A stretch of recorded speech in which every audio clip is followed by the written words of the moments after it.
कुछ समय बाद बीता, कुछ सालों बाद बीता, जेम्स मिल का ये वाला जो अवधारणा है ये वाला गलत साबित हो गया। बोला ना हिंदू मुस्लिम इस तरह करके नहीं बांटने का है, अब बांटेंगे हम लोग अच्छा तरीका से। अच्छा तरीका से सिर्फ यही पर्टिकुलर बंदा लोग जो है साम्राज्य विस्तार किया था, ऐसा बिल्कुल नहीं है। और भी बहुत सारा था जिसको कि नहीं लिख रहे, क्योंकि वो पॉइंट होता है इंडिया का, क्योंकि ये होता है पानीपत का फर्स्ट बैटल होता है। पानीपत का फर्स्ट बैटल होगी आपका जाके 1526, लोधी वंश का लास्ट रूलर इब्राहिम लोधी। मतलब ये होता है कि एक तरह का दस्तावेज जिसमें ये लिखा हो कि क्या ट्रीटी हुआ है, क्या हुआ है, क्या करने वाले हैं और आगे का निर्णय। तो नमस्ते दोस्तों, स्वागत है आपका हमारे और एक नए यूट्यूब वीडियो पे। आज बहुत दिन बाद वीडियो आने वाला है, क्योंकि हम बताए थे कि बीच में गैप रहने वाला है दुर्गा पूजा के कारण। आज को दुर्गा पूजा के बाद ये पहला वीडियो होने वाला है। बहुत कोई थोड़ा सा लेट कर गए, थोड़ा बिजी, मतलब कि टाइम सही से मिल नहीं पा रहा था। ठीक है, तो आज हम लोग बात करेंगे पार्ट 3 के बारे में। पार्ट 3 बहुत ही इंपॉर्टेंट, सिलेबस हम पूरा बता चुके हैं। आज को सीधे स्टार्ट करने वाले हैं। ठीक है, आज को इधर उधर देखा देखी नहीं, सिलेबस हम लोग पहले ही डिस्कस कर चुके हैं। आपको नीचे डिस्क्रिप्शन में लिंक मिल जाएगा या ऊपर आई बटन पे लिंक मिल जाएगा, वहां से जाके देख लीजिए पहले पूरा का पूरा सिलेबस। आखिरकार चारों पेपर में क्या क्या दिया हुआ है हम आपको पहले ही सब कुछ बता चुके हैं। ठीक है, आज को स्टार्ट करेंगे हम लोग, पार्ट 3 स्टार्ट करने वाला है। पार्ट 3 स्टार्ट करने वाला है, ये रहने वाला हिस्ट्री ऑनर्स का। हिस्ट्री ऑनर्स का पार्ट 3 स्टार्ट करने वाला है, और वो पोर्शन स्टार्ट करने वाला है जिससे बहुत ज्यादा एग्जाम में क्वेश्चन पूछा जाता है। आपको पता ही होगा कि ये वाला चैनल पे हम बीपीएससी का भी क्लास आप लोग को कर रहे हैं, तो बीपीएससी में ये वाला पोर्शन बहुत ही पूछा जाता है। सिर्फ बीपीएससी में ही नहीं, अदर एग्जाम में ये वाला हिस्ट्री का पोर्शन अभी जो हम लोग करने वाले, ये सबसे इम्पोर्टेंट पोर्शन है हिस्ट्री का। इसको बहुत डीपली पढ़ना होगा, बहुत गहराई से पढ़ना होगा, इसीलिए हम लोग को थोड़ा वक्त लग सकता है ये पोर्शन खत्म होने में। और हम लोग बीपीएससी को रिलेट करके चलेंगे, ये बात हम पहले ही बोल चुके हैं। ठीक है, जितना भी नए हैं सबसे पहले तो सब्सक्राइब कर लीजिएगा, बेल आइकन दबा लीजिए। आप लोग नए नया वीडियो लाते रहता है, आते रहता है। और ये पार्ट 3 और बीपीएससी दोनों का आपसे दोनों का वीडियो आएगा आपसे। ठीक है, अब हो चुके हैं फ्री, अब दिवाली तक आएगा दोनों का वीडियो, दिवाली तक आते रहेगा, अब कोई गैप वैप नहीं होगा, दिवाली तक आएगा। ठीक है, तो चलिए पार्ट 3 में आज हम लोग बात करने वाले हैं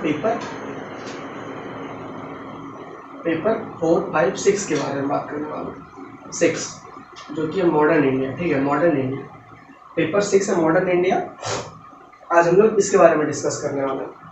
तो इतिहास का आपको पता होगा, बीपीएससी का एक पोर्शन हम लोग का एंशिएंट में हम लोग चल रहा है, जिसमें कि मगध साम्राज्य हो रहा है। मगध साम्राज्य हम लोग लास्ट क्लास किए हुए थे मगध साम्राज्य का। ठीक है, तो वो तो चलेगा ही, बीपीएससी का बैच अलग से वो चलेगा ही चलेगा। प्राचीन भारत उसमें कवर कर लीजिए, और ये मॉडर्न भारत आप हिस्ट्री इसमें कवर कर लीजिए। दोनों वीडियो आपको देखना होगा। ठीक है, तो चलिए पेपर 6 का हम लोग आते हैं। सिलेबस आप लोग के हाथ में होगा, सिलेबस आप लोग को पता होगा। वीडियो सिर्फ देखिए ही मत, आप लोग जो भी स्टूडेंट जो सीरियसली कर रहे हैं, आप अपना कॉपी बना लीजिए, कॉपी में नोट्स रेडी कीजिए। या तो आप यहाँ से देख के नोट्स बनाइए, या फिर यह पहले वीडियो देख लीजिए, उसके बाद किताब पढ़िए, उसके बाद नोट्स बनाइए। वो नोट्स होगा जबरदस्त नोट होगा। ठीक है, वो वाला नोट्स का कोई सानी नहीं होगा। ठीक है, और हालांकि यहाँ से भी बना सकते हैं, यहाँ भी हम बहुत डीपली आपको बता रहे हैं। पेपर 6, तो हिस्ट्री को पहले जानने से पहले थोड़ा सा हम लोग पीछे चलते हैं, क्योंकि पार्ट 3 का न्यू बैच स्टार्ट हो रहा है। हम आपको जैसे कि बताए थे पार्ट 3 का न्यू बैच, बहुत सारे कमेंट भी कर रहे थे कोई कि पार्ट 3 का बैच लेके आइए। तो पार्ट 3 का हिस्ट्री ऑनर्स और जो भी अदर सब्जेक्ट का है वो सब भी देख सकते हैं, क्योंकि ये कंपटीशन एग्जाम में काम देगा। ठीक है, तो चलिए स्टार्ट करते हैं। हिस्ट्री को जानने से पहले हम लोग थोड़ा मोड़ा उसको करेंगे, जैसे कि हम लोग बिहार का हिस्ट्री जान रहे थे, उससे पहले हम लोग पाषाण वाषाण काल देख रहे थे। उसी तरह हिस्ट्री के बारे में जानने से पहले हम लोग एक दो फैक्ट देख लेते हैं। ठीक है, जो कि जरूरी है। एक बंदा है जिसका नाम है जेम्स मिल। ठीक है, जेम्स मिल इतिहासकार रह चुके हैं। इन्होंने क्या किया था, इन्होंने इतिहास डिपार्टमेंट को 3 भागों में बांट दिया। 3 भागों में बांट दिया। अब वो 3 भाग क्या क्या था देखिए। पहला, इन्होंने क्या किया, धर्म के आधार पर बांटा इतिहास को। सबसे पहले इन्होंने रखा हिंदू धर्म को। ठीक है, हिंदू धर्म को रखा। उसके बाद इन्होंने रखा मुस्लिम धर्म को। ठीक है, हिंदू मुस्लिम। उसके बाद रखा ब्रिटिश। उसके बाद क्या रखा, ब्रिटिश रखा। तो मतलब कि जेम्स मिल ने इतिहास को 3 वर्गों में बांटा, जिसमें कि पहला हिंदू का शासनकाल देखते हैं, उसके बाद मुस्लिम का शासनकाल, उसके बाद ब्रिटिश का शासनकाल। कुछ समय बाद बीता, कुछ सालों बाद बीता, जेम्स मिल का ये वाला जो अवधारणा है ये वाला गलत साबित हो गया। बोला ना हिंदू मुस्लिम इस तरह करके नहीं बांटने का है, अब बांटेंगे हम लोग अच्छा तरीका से। अच्छा तरीका से क्या बांटा गया, अच्छा तरीका से बांट दिया गया उसको। अब जो है कुछ इतिहासकारों के द्वारा फिर से 3 भाग में बांटा गया, जिसको कि एक को कहा गया प्राचीन भारत होगा, एक को कहा गया मध्य भारत होगा, और एक को कहा गया आधुनिक भारत तुम होगा। ठीक है, इतना तक तो कोई दिक्कत नहीं है। थोड़ा इंक भर लेते हैं, जरूरी है इंक भरना।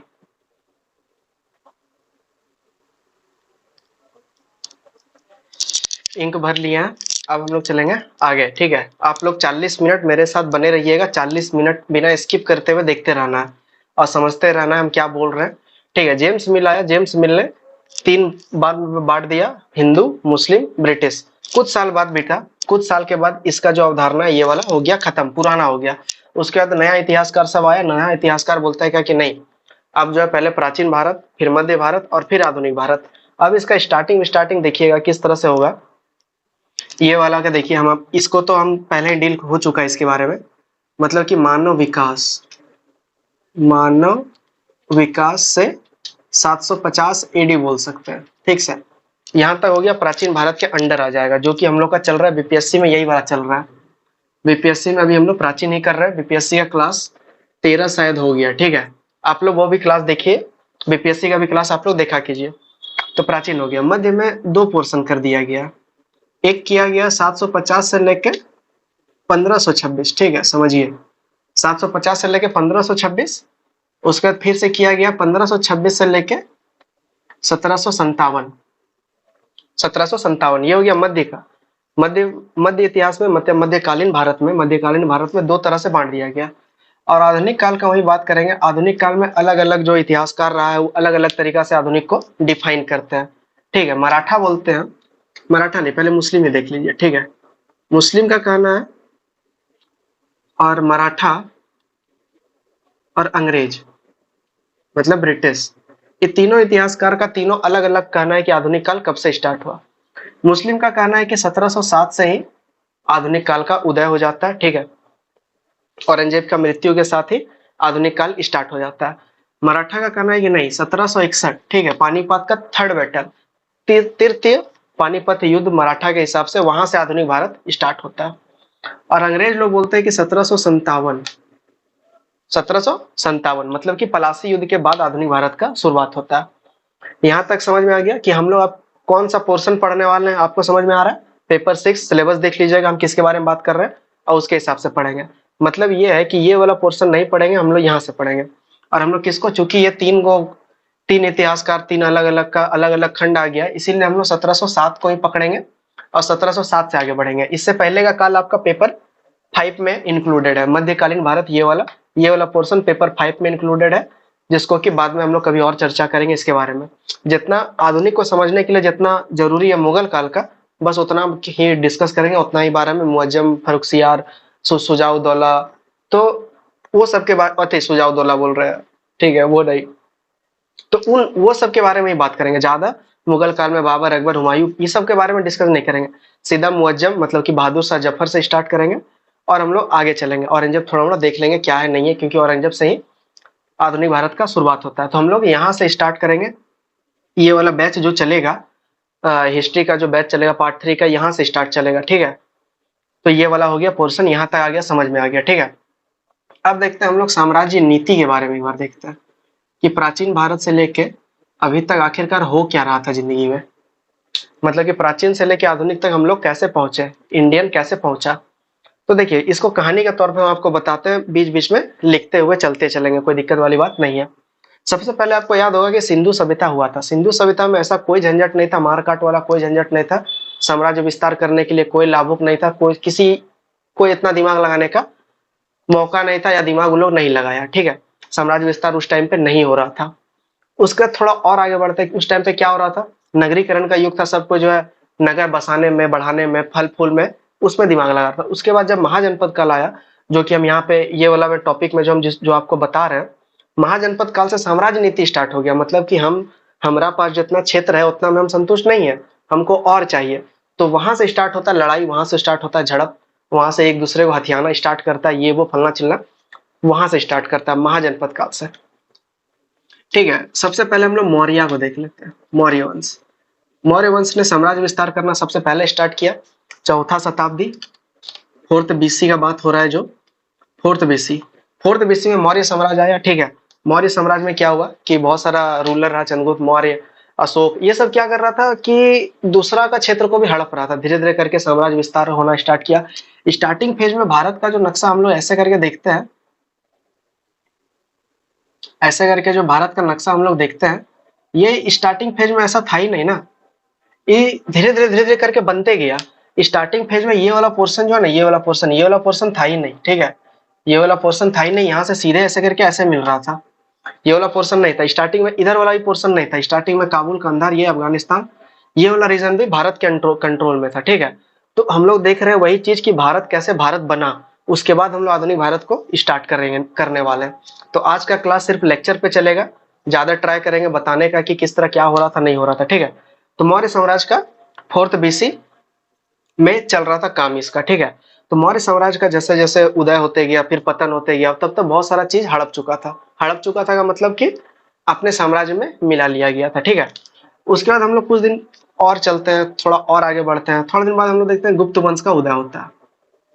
गुप्त वंश का उदय हो गया। गुप्त वंश में भी बहुत सारा ऐसा ऐसा, हम आपको पिछला क्लास में ही बताए थे कि गुप्त वंश के जितने भी शासक रहे हैं, इधर उधर मतलब कि युद्ध करके या संधि करके एक दूसरे को अपना क्षेत्र बढ़ाते गए और उपाधियां लेते गए, ठीक है। तो गुप्त वंश में भी साम्राज्य विस्तार हो रहा है।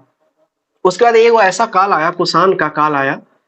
कुषाण का काल आया। कुषाण के काल में इसका जो सत्ता था भारत से बाहर, ठीक है, इसको ब्रैकेट में लिखिए, भारत से बाहर।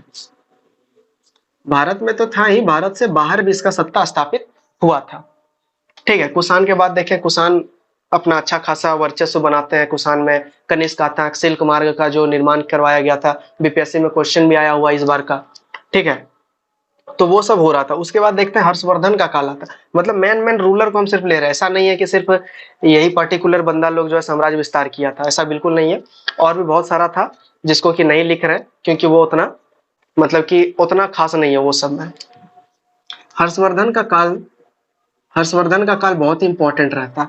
हर्षवर्धन लड़ाइयां भी लड़ा पुलकेशन द्वितीय के साथ और भी एक दो के साथ। हर्षवर्धन इसी के काल में ह्वेनसांग आया हुआ था और इसके बारे में विवरण बहुत कुछ मिलता है। तो इसके बाद का काल हर्षवर्धन समझिए, हर्षवर्धन आया। तो ये भी साम्राज्य विस्तार धीरे धीरे करके, तभी ईस्ट इंडिया कंपनी का कोई बोलबाला नहीं था, विदेशी विदेशी तभी कुछ नहीं था। विदेशी बीच बीच में खाली थोड़ा मोड़ा खाली देख रेख करने आता था कि क्या हो रहा है नहीं हो रहा, लूटा उठा फिर चला गया। तो विदेशी का काम तभी उतना ही था, ज्यादा नहीं था उन लोग का काम। तो धीरे धीरे करके विस्तार होते गया, होते रहा। उसके बाद फिर जब हम लोग तुर्की के पास हम लोग पहुंचते हैं, तुर्क आक्रमण के पास, ठीक है। तुर्क आक्रमण आपको पता होगा, तुर्क आक्रमण से पहले अरब आक्रमण हो चुका था यहाँ पे इंडिया में। अरब आक्रमण के ऊपर हम पार्ट 2 में वीडियो बना चुके हैं। तो तुर्क आक्रमण हुआ। तुर्क आक्रमण वही जो मोहम्मद गौरी, पृथ्वीराज चौहान, ये सब लड़ाई वड़ाई हो रहा था। तो तुर्क आक्रमण से समझते हैं, तुर्क आक्रमण ये जो मुस्लिम शासक जो जेम्स मिल के द्वारा मुस्लिम के बारे में बताया गया, तो ये वो यही के बारे में बात करते हैं, ठीक है। और ये मध्यकालीन जो बात करता है वो भी यही वाला बात करता है, तुर्क आक्रमण। तुर्क आक्रमण के बाद मुस्लिम सत्ता स्थापित हुआ, दिल्ली सल्तनत स्थापित हुआ। दिल्ली सल्तनत में अलग अलग रूलर रहा जो कि अपना साम्राज्य विस्थापित मतलब कि विस्तार करते रहा। दिल्ली सल्तनत में हम लोग देखते हैं कि 5 राज्य मतलब कि 5 गो वंश, 5 वंश आया यहाँ पे। गुलाम वंश आ गया, खिलजी वंश आ गया, तुगलक आ गया, सैयद आ गया और अंतिम रूलर लोधी वंश आ गया। ये पहला अफगान शासक रहा है, लोधी, बहलोल लोधी, ठीक है। तो इतना इतना आपका दिल्ली सल्तनत में आ गया। इस सब के बारे में डिटेल से पार्ट 2 में थोड़ा मोड़ा बताए हुए हैं, कभी और इसके बारे में चर्चा करेंगे, ठीक है। ये पार्ट 2 का हिस्सा, ये पूरा का पूरा पार्ट 2 का हिस्सा है। बहुत डिटेल से, खाली लिख देने से नहीं होता, बहुत डिटेल से इसमें पढ़ा हुआ भी है, ठीक है। मतलब कि बहुत डिटेल से पढ़ना है। हालांकि ये सब अभी नहीं पढ़ेंगे, हम लोग यहाँ पे करेंगे। यहाँ तक पहुंचने के लिए जितना जितना जरूरी है बस उतना को कवर कर रहे हैं, ठीक है। तो दिल्ली सल्तनत चलता है। दिल्ली सल्तनत में खिलजी में अलाउद्दीन खिलजी आ जाता है, लोधी में सिकंदर लोधी, जो कि साम्राज्य विस्तार करने की नीति का पालन किया था। मतलब कि एक पर्टिकुलर जगह से संतुष्ट नहीं था तो वो इधर उधर वार कर रहा था, इधर उधर हथियार रहा था, ऐसा ही कर रहा था, ठीक है। उसके बाद देखिए दिल्ली सल्तनत का जब हो जाता है, मतलब कि खत्म होने पे आ रहा था, तभी 3-4 अलग अलग राज्य उभरता है। 3-4 अलग अलग राज्य, जिसमें कि विजयनगर आ गया आपका जाके, विजयनगर आ गया, बंगाल आ गया आपका जाके, ठीक है। तो ये सब राज्य उस टाइम पे उभर रहा था, दिल्ली सल्तनत का खत्म हो रहा था और वो विजयनगर साम्राज्य, बहमनी साम्राज्य, बंगाल, ये सब थोड़ा मोड़ा ऊपर आ रहा था, ठीक है। फिर वो आप इधर देखिएगा, तुर्क से पहले देखिएगा, तुर्क से पहले एक और आता है, एक दो और आता है।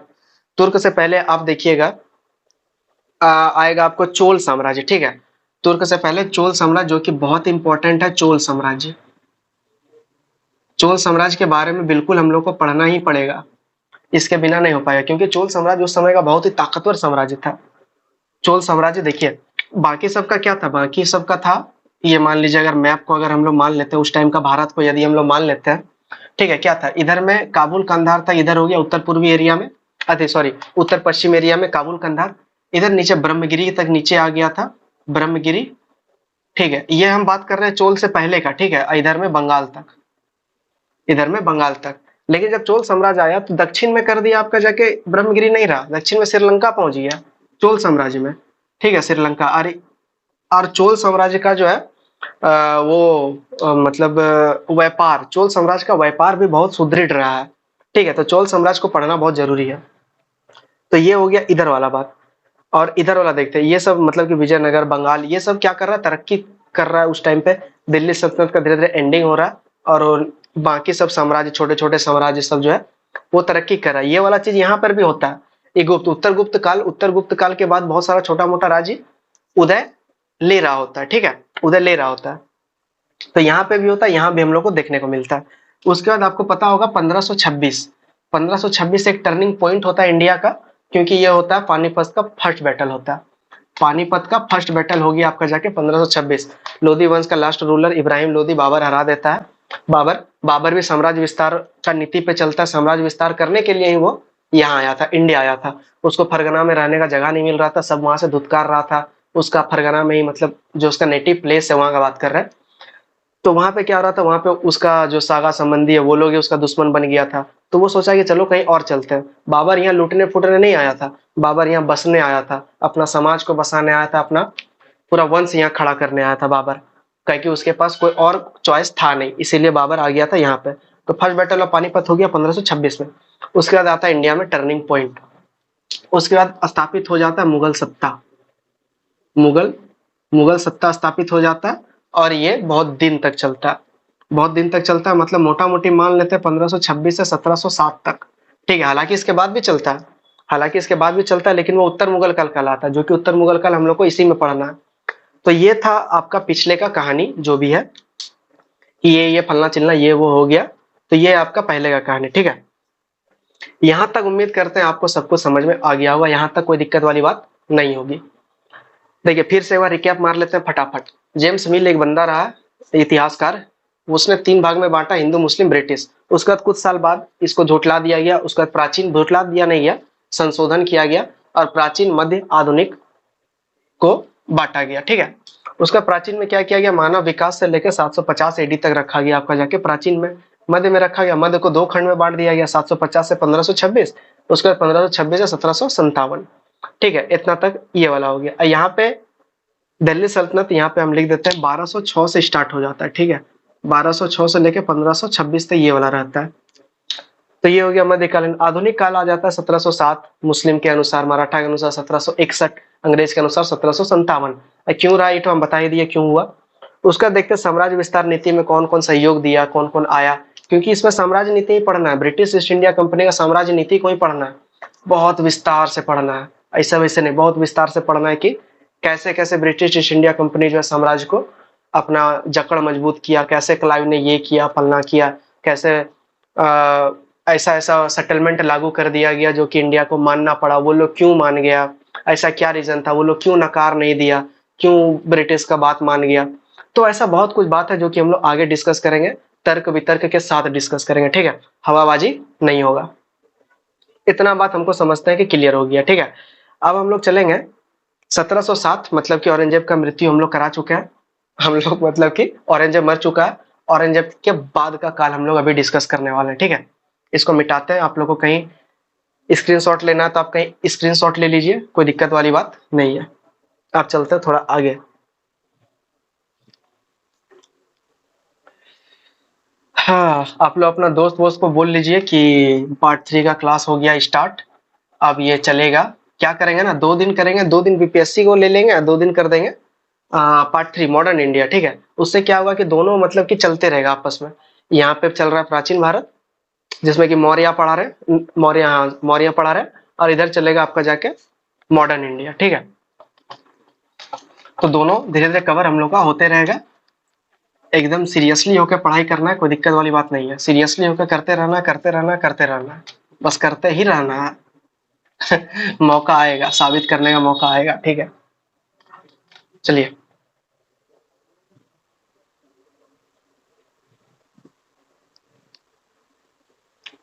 तो आधुनिक काल, अब करते हैं मॉडर्न इंडिया का शुरुआत हम लोग, ठीक है। उतना देर तो ऐसे इंट्रो तिंट्रो चल रहा था, अब होगा मॉडर्न इंडिया का असली शुरुआत। मॉडर्न इंडिया, मॉडर्न इंडिया में बेसिकली पढ़ना क्या हम लोग को, पहले वो जान लेते हैं। सॉरी, मॉडर्न इंडिया में बेसिकली पढ़ना हम लोग को ये है कि British east India company India को कैसे लूटा। सरल भाषा में बोले तो यही समझना है कि कैसे एक इंग्लिश मैन आया और इंडिया को लूट के चला गया और अपना देश को तरक्की में, तरक्की का चोटी में पहुंचा दिया। कैसे ये संभव कैसे हो पाया, ठीक है।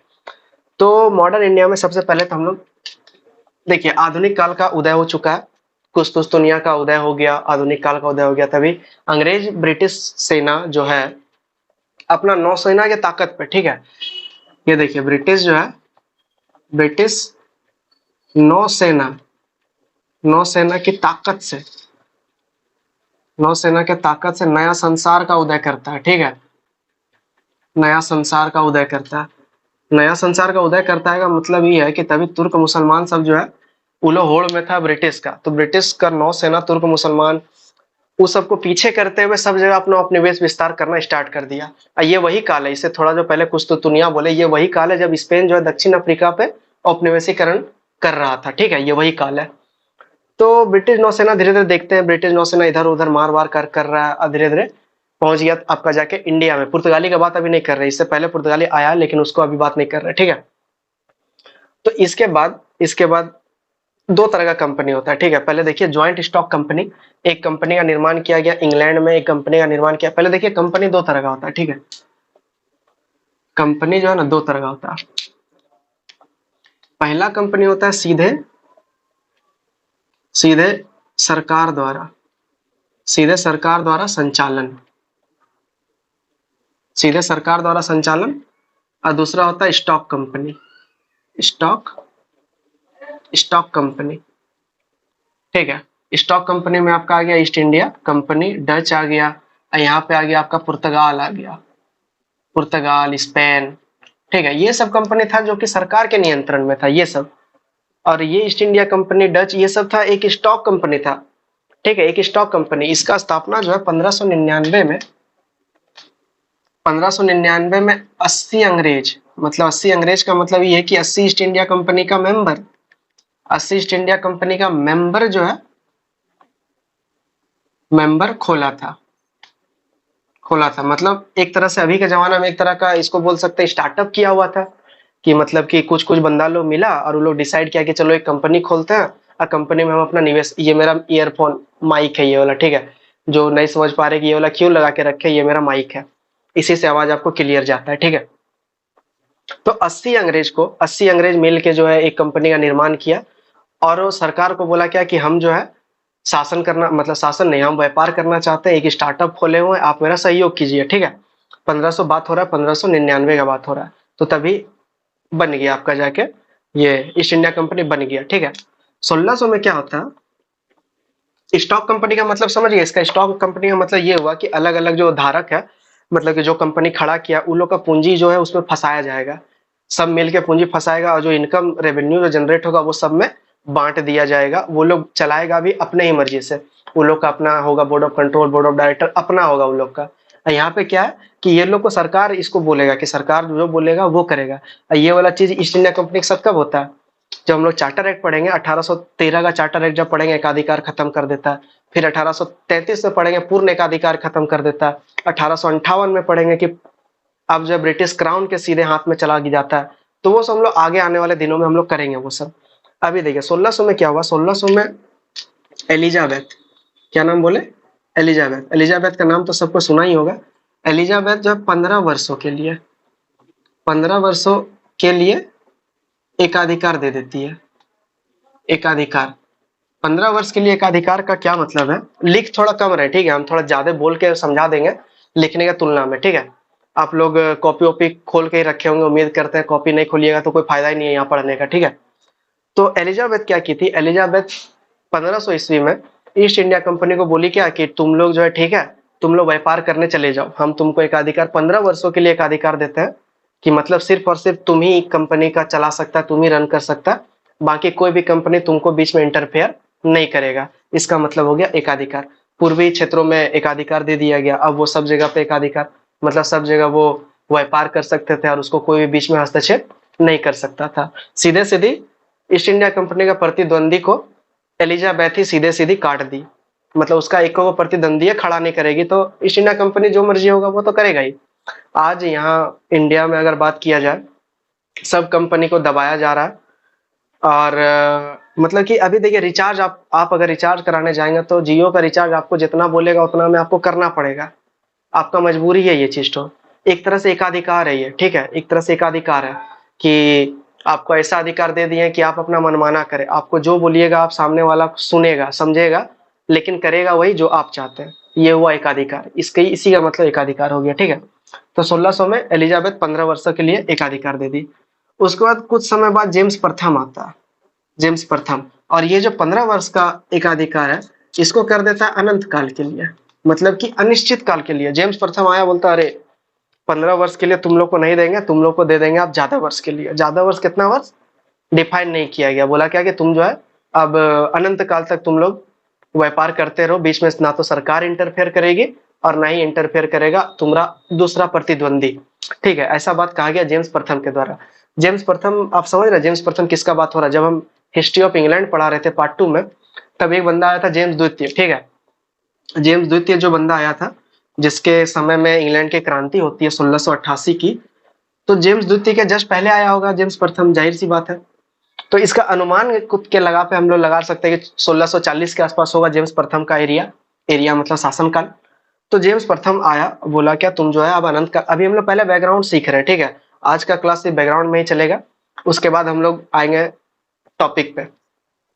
तो जेम्स प्रथम दे दिया अनंत काल तक, जो कि बाद में जाके इसे छीन भी लिया जाता है। तो ये समझ में आ गया कंपनी का कैसे गठन हो गया, कंपनी कैसे एकाधिकार प्राप्त कर लिया, कंपनी को कैसे छूट मिल गया, ठीक है, यहाँ तक समझ में आ गया।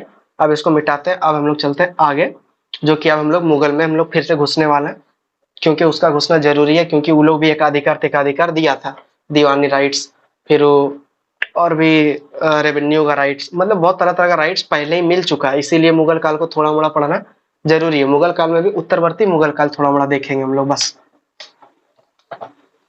चलिए यहाँ तक तो समझ में आ गया आप लोग को, कोई दिक्कत वाली बात नहीं है यहाँ तक।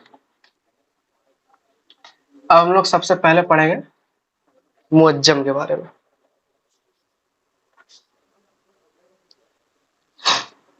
ठीक है।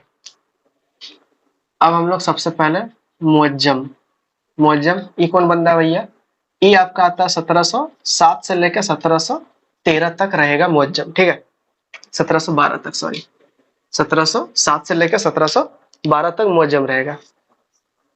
1707 औरंगजेब का टाइम पीरियड खत्म, अब इसका टाइम पीरियड स्टार्ट। मुअज्जम क्या करता है, मुअज्जम के बारे में थोड़ा मोड़ा जान लेते हैं। मुअज्जम क्या करता है, ईस्ट इंडिया कंपनी सबके साथ इसका कोई बैर नहीं रहता है, ये सबको साथ लेने की बात करता है, हिंदू मुस्लिम ये वो फलना चिल्ला, सबको बोलता है ठीक है, सबको साथ साथ, सबको भाई भाई, ये करता है मुअज्जम।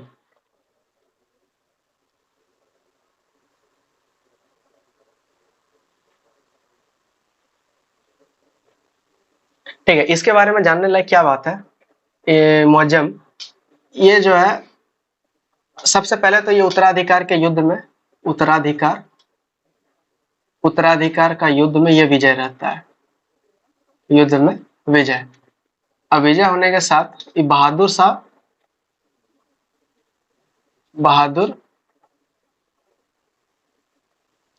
बहादुर शाह प्रथम ना, बहादुर शाह प्रथम के नाम से यह गद्दी पर बैठ जाता है। उत्तराधिकार का युद्ध का यह मतलब होता है कि जो भी बेटा बेटा जो भी रहता है, बेटा हो गया या फिर गद्दी के लिए जो जो एलिजिबल है, वो लोग के बीच एक तरह का आप बोल सकते हैं युद्ध होता है। युद्ध होने के बाद जो जीत गया वो गद्दी को प्राप्त करेगा, जो हार गया वो बुरा में जाएगा, सीधा सीधी बात ही है, ठीक है। तो ये हुआ। और इसको बोला जाता है साए बेखबर, साए बेखबर। ये वाला ऑब्जेक्टिव क्वेश्चन बनता है, साए बेखबर किसे कहा जाता है? तो साए बेखबर मुअज्जम को कहा जाता है, जो कि बहादुर शाह प्रथम के नाम से गद्दी पर बैठा था। इसका मृत्यु देखिए, एक सिख गुरु होते हैं बंदा बहादुर, बंदा बहादुर के अभियान में इसकी मौत हो जाती है। बंदा बहादुर के अभियान में इसका हो जाता है मौत। मतलब कि बंदा बहादुर का जो अभियान करता है, मतलब बंदर बहादुर के साथ ये युद्ध करता है, तो उसी में मुअज्जम का हो जाता है डेथ। उसके बाद मुअज्जम के जस्ट बाद जो बंदा आता है वो है जहांदार शाह, ठीक है। इसके ज्यादा कुछ जानने वाला बात है नहीं और ज्यादा कुछ जानना है भी नहीं। उसके बाद देखिए जहांदार शाह, जहांदार शाह, जहांदार शाह, इसका टाइम पीरियड 1712 से 13 एडी का बात है ये सब, ठीक है। जहांदार शाह, जहांदार शाह भी कुछ खास काम वाम करता है नहीं, ठीक है। देखिए जहांदार शाह 1712 1713, ये क्या करता है? ये जजिया कर को खत्म करता है, जजिया कर को खत्म करता है। ये जजिया कर का एक बहुत लंबा इतिहास रहा है, कभी मौका मिले तो कभी और चर्चा होगा जजिया कर के बारे में। वैसे जजिया कर हम बहुत बार बता भी चुके हैं, पार्ट 2 में भी बताए हुए थे, ठीक है। जजिया कर को जहांदार शाह खत्म करता है। इसका नीति रहता है कि सिख को और हिंदू को, इसका भी नीति रहता है कि आगे लेके बढ़ने का बात करता है जहांदार शाह, ठीक है। ये क्या करता है, इसके बारे में और क्या जानने वाली बात है? आमेर का राजा, आमेर का राजा जयसिंह, आमेर का राजा है जयसिंह आपका। आमेर का राजा जयसिंह को ये देता है मिर्जा की उपाधि, मिर्जा की उपाधि, ठीक है। आमेर का राजा जयसिंह को, ये सब ऑब्जेक्टिव है, मिर्जा की उपाधि। और मारवाड़ का राजा अजीत सिंह, मारवाड़ का राजा अजीत सिंह को देता है महाराजा की उपाधि, महाराजा की उपाधि, महाराजा की उपाधि। बस जहांदार शाह में इतने कुछ जानने वाला बात है, और कुछ बात है नहीं इसके बारे में, ठीक है। सिख गुरु सब को जो है, सिख को चौथ वसूलने का अधिकार दे देता है जहांदार शाह। खैर उसके बारे में नहीं जाना। इसके बाद हम लोग फर्रुखसियार पे चलेंगे, जो कि इंपॉर्टेंट है आगे का टर्मोलॉजी समझने के लिए, फर्रुखसियार, ठीक है। अब हम लोग चलते हैं फर्रुखसियार के ऊपर। कितना देर का वीडियो ये बन गया अभी तक। जहांदार शाह के बारे में एक और बात जानने वाला है कि राजस्व का एक नया नीति लाया, राजस्व का, जिसको कि बोला जाता है इजादेदारी व्यवस्था, इजादेदारी व्यवस्था, ठीक है। इजादेदारी व्यवस्था, यह व्यवस्था क्या था? यह व्यवस्था था कि जो जितना बोली लगाएगा, जो जितना बोली लगाएगा वो जमीन उसका हो जाएगा, उसका अधिकार, वो टैक्स वसूलेगा, ठीक है। इजादेदारी व्यवस्था का मतलब यही होता है। इसको बोला जाता है लंपट मूर्ख, इसको कहा जाता है लंपट मूर्ख। जहांदार शाह को कहा जाता है आपका जाके लंपट मूर्ख कहा जाता है। तो ये हो गया मुअज्जम और जहांदार शाह के बारे में, 1707 से 1712, जहांदार शाह 1712-13। मुअज्जम के बारे में जानने वाली बात यह कि उत्तराधिकार का युद्ध में यह विजय रहा। उसके बाद ये बहादुर शाह प्रथम के नाम से गद्दी पर बैठ गया। उसके बाद बंदा बहादुर का अभियान में इसकी मृत्यु हो जाती है, इसको साहिब खबर कहा जाता है। और यही बात करेंगे जहांदार शाह के बारे में, 1712-13 इसका टाइम पीरियड रहता है। जजिया कर को ही खत्म करता है। आमेर के राजा जयसिंह को मिर्जा की उपाधि, मारवाड़ के राजा अजीत सिंह को महाराजा की उपाधि, ठीक है। उसका राजस्व का एक नया व्यवस्था, इजादारी व्यवस्था का ये इंट्रोड्यूस करता है, मतलब कि जो जितना बोली लगाएगा वो उसका जमीन उसका हो जाएगा। इसी को लंपट मूर्ख जहांदार शाह को कहा जाता है, ठीक है। फटाक से फर्रुखसियार को कर लेते हैं, उसके बाद ये वीडियो हो जाएगा खत्म। फर्रुखसियार कर लेते हैं हम लोग। फर्रुखसियार थोड़ा मोड़ा क्या, फर्रुखसियार बहुत इंपॉर्टेंट है आगे का टर्मोलॉजी समझने के लिए। ये बंदा एक ऐसा काम कर देता है जो कि ईस्ट इंडिया कंपनी को बल मिल जाता है, ठीक है। फर्रुखसियार, इसका टाइम पीरियड है 1713 से लेकर 1719। फर्रुखसियार को जानने से पहले आप लोग सैयद बंधु समझिए, ठीक है। सैयद बंधु क्या समझिएगा, इसके बारे में तो हम अलग से ही बोलेंगे ही, थोड़ा देर और थोड़ा आगे जाएंगे तब 4 गुट से आपको इंट्रोड्यूस कराएंगे। अभी इंट्रोड्यूस करा देते हैं, अब आगे का क्या ही भरोसा। देखिए सबसे पहले सैयद, सैयद बंधु, ठीक है। उसके बाद आता है ईरानी गुट, ईरानी गुट, यह अफगानी होगा, अफगानी। उस टाइम पे क्या हो रहा था कि मुगल काल इतना मतलब कि डाउनफॉल में चल रहा था कि उस टाइम पे ये जो गुट है ये अलग अलग गुट बन गया था कि इन लोग ही डिसाइड करता था कि राजा कौन बनेगा, मतलब कि गद्दा सहिंसा कौन बनेगा, ये लोग डिसाइड करता था। तो फर्रुखसियार वो पहला बंदा जो कि सैयद बंधु मिलके बनाया था, ठीक है। सैयद बंधु में अब्दुल्ला खां, अब्दुल्ला, सैयद बंधु में अब्दुल्ला खां और एक हुसैन, हुसैन खां, ये दो बंदा था जिसने कि फर्रुखसियार को राजा बना दिया, मतलब कि बादशाह बना दिया। ये दोनों मिलके फर्रुखसियार को, ये लोग किंग नहीं है, ये लोग किंग मेकर है, सैयद बंधु किंग मेकर है। आपको हम कुछ दिन पहले ही बताए थे कि हर हमेशा हमेशा ऐसा कोई ना कोई बंदा रहता है जो कि किंग नहीं होता लेकिन वो किंग मेकर होता है। तो ऐसा बंदा हमेशा से रहा है। और इस सब गुट में कौन कौन बंदा रहा है ये आगे जब जो जो रूलर को बनाएगा तो हम बताएंगे। सैयद बंधु लगातार फर्रुखसियार के बाद लगातार चार बंदा को, मतलब कि चार बादशाह बदल दिया सैयद बंधु लोग। सबसे पहले तो फर्रुखसियार हम लोग देख रहे हैं, सैयद बंधु की मदद से फर्रुखसियार बैठा था। फर्रुखसियार किसकी मदद से बैठा था? सैयद बंधु की मदद से। ऑब्जेक्टिव क्वेश्चन है ये। अब्दुल्ला खां, हुसैन खां, सैयद बंधु का मेंबर, मतलब दोनों भाई है, ये बैठाया। उसके बाद सिराजुद्दौला, अरे यार ये सिराजुद्दौला, बार बार सिराजुद्दौला याद आ जाता है आपको, ठीक है। सिराजुद्दौला नहीं, सिराजुद्दौला दूसरा पर्सन है, वो बंगाल का पर्सन है। हम बात कर रहे हैं मुगल काल का। मुगल काल में आपका जाके इसका नाम ही भूल जा रहा है ना। मुगल काल में रफीउद्दर्जा, रफीउद्दौला, ठीक है। रफीउद्दर्जा को बदल दिया, रफीउद्दौला को बदल दिया, और फिर आगे जाके मोहम्मद शाह को ही बदला ये लोग। मतलब कि चार लगातार बादशाह को खत्म कर दिया, बदल दिया। तो ये फर्रुखसियार। तो फर्रुखसियार सबसे पहला इसका बहुत बड़ा काम जो हम लोग देखते हैं 1717 में करता है ये। 1713 से 1719। और 1713 में क्या करता है, ईस्ट इंडिया कंपनी को दीवानी का अधिकार दे देता है, दीवानी का अधिकार, जो कि बहुत बड़ा चीज है। दीवानी का अधिकार जो कि बहुत बड़ा चीज है। दीवानी का अधिकार का मतलब ये होता है कि ईस्ट इंडिया कंपनी जो है अब जो है बंगाल पर स्वतंत्रता पूर्वक टैक्स वसूल कर सकता था। बदले में इसको पैसा देगा फर्रुखसियार को, ईस्ट इंडिया कंपनी बदले में फर्रुखसियार को पैसा देगा, और तुम जो है अपना काम कर सकता है, तुम जो अपना व्यापार कर सकता है। मतलब दीवानी का राइट्स मिल गया आपको जाके ईस्ट इंडिया कंपनी को।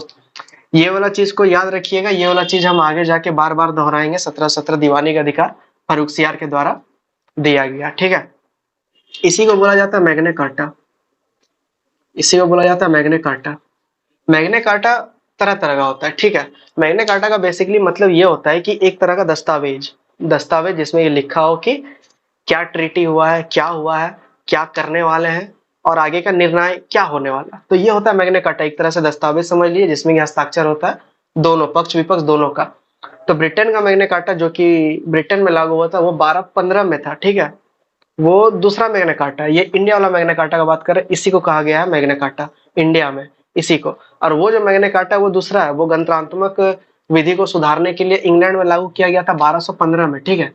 1215 वाला मैग्ना कार्टा अलग है, इंग्लैंड का मैग्ना कार्टा। ये वाला मैग्ना कार्टा है अलग, ठीक है। इतना बात हो गया क्लियर। और फर्रुखसियार में क्या देखने वाली बात, जानने वाली बात क्या है, तो फर्रुखसियार फर्रुखसियार जो धार्मिक सहिष्णुता की नीति अपनाया था, धार्मिक सहिष्णुता। धार्मिक सहिष्णुता का मतलब वही होता है कि मतलब सब धर्म को लेके चलने की बात करता है फर्रुखसियार भी, ठीक है। फर्रुखसियार धार्मिक सहिष्णुता का बात करता है। इसके पक्ष में क्या करता है, जजिया, जजिया कर और तीर्थ यात्रा कर, तीर्थ यात्रा कर, दोनों को खत्म कर देता है। दोनों दोनों खत्म कर देता है, जजिया तीर्थ यात्रा दोनों कर खत्म कर देता है। बस फर्रुखसियार में बस यही सब है जानने के लिए, जानने वाला बात बस यही है। और एक बात है कि इसको घृणित कायर कहा जाता है। इसको क्या कहा जाता है, इसको कहा जाता है घृणित कायर कहा जाता है, ठीक है, फर्रुखसियार को। तो अभी तो हम लोग देखे मुअज्जम जिसको कि साये बेखबर कहा जाता है। उसका हम लोग देखे जहांदार शाह जिसको कि लम्फर्ट मूर कहा जाता है जहांदार शाह को, उसका हम लोग देखें फर्रुखसियार को कहा जाता है घृणित कायर। ये तीनों को क्या कहा जाता है ये बात आप याद रखिएगा, क्योंकि ये क्वेश्चन बनता है, क्वेश्चन पूछता है, ठीक है। इतना बात हम लोग का हो गया क्लियर, और आज का टाइम भी हो गया क्लियर। 40 मिनट हम बोले थे, 40 मिनट साथ में रहिए, बिना स्किप के देखते रहिए, कोई दिक्कत वाली बात नहीं है, सब समझ में आ जाएगा। वीडियो थोड़ा आने में लेट हो गया मानते हैं, लेकिन पहुंच गया, ठीक है। और हम लोग इसी तरह चलेंगे, पूरा डिटेल से डिस्कस करते हुए, एक एक चीज को देखते हुए, समझते हुए इसी तरह चलेंगे, ताकि आगे और बेहतर। ये हम लोग का मेन फोकस ये नहीं है, ठीक है, ये वाला मेन फोकस हम लोग का नहीं है, बस ये तो हम ऐसे हवाबाजी करके बता रहे हैं, क्योंकि ये आगे में काम देगा। ये लोग ये सब चीज जो है आगे काम देगा, इसीलिए थोड़ा बड़ा बता रहे हैं, नहीं तो इस सब का कोई जरूरत नहीं है।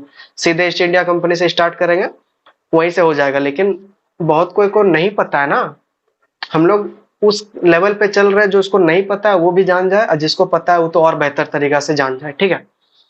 तो आज वाला क्वेश्चन हो गया खत्म, आज का इतने तक डिस्कस रहते हैं। अब हम लोग करेंगे कल भी करेंगे पार्ट 3 का ही बैच करेंगे, कल को परसों को करेंगे बीपीएससी का, ठीक है। अपने दोस्त लोगों को शेयर वेयर कर दीजिए। बारात लर्निंग को थोड़ा आगे बढ़ाइए, आप लोग का काम है थोड़ा आगे बढ़ाने का। तो हम लोग इसी तरह करके आगे करते चलेंगे, और बहुत अच्छा तरीका से एक ऑप्शनल हम लोग का फिक्स कर लेंगे। आपको पता होगा कि हम बीपीएससी को मद्देनजर रखते हुए ये पार्ट 3 का बैच स्टार्ट किए हुए हैं। जो बंदा बीपीएससी करना चाहता है और जिसका हिस्ट्री ऑप्शनल है, उसका तो मजा ही मजा है उसके लिए, ठीक है। हिस्ट्री ऑप्शनल है और बीपीएससी का जो काम कर रहा है उसके लिए बहुत ही लाभदायक ये वाला है, और अदर एग्जाम सब में भी बहुत फायदा देगा आप लोग को। तो बने रहिएगा, आगे जितना भी वीडियो आता है बने रहिएगा। आप सब्सक्राइब करके रखिए, आप बेल आइकन दबा के रखिए, टेलीग्राम में जुड़ जाइए, नीचे टेलीग्राम का लिंक मिल जाएगा, टेलीग्राम में आप जुड़ जाइए। वहां भी तरह तरह का क्वेश्चन जवाब ववाब होते रहता है, कोई दिक्कत वाली बात नहीं है। अभी कुछ दिन से हम थोड़ा एक्टिव नहीं थे तो नहीं हो पा रहा था, लेकिन अब से स्टार्ट होगा, अब से सब कुछ हो जाएगा, ठीक है। अब मिलते हैं कल को, तब तक के लिए आप पढ़ते रहिए मजा से। और कहीं भी कुछ दिक्कत होगा आप कमेंट कीजिएगा, या तो कमेंट कीजिए या टेलीग्राम में हमको बताइए कहीं भी कुछ दिक्कत हो रहा है। राइटिंग में भी अगर कहीं कुछ दिक्कत हो रहा है, पढ़ वढ़ नहीं हो, मतलब समझ में नहीं आ रहा, तो आप कमेंट कर सकते हैं, हम आपको देखेंगे क्या बात है और उसको फिर से दोहराएंगे, ठीक है। अब मिलते हैं कल को, धन्यवाद।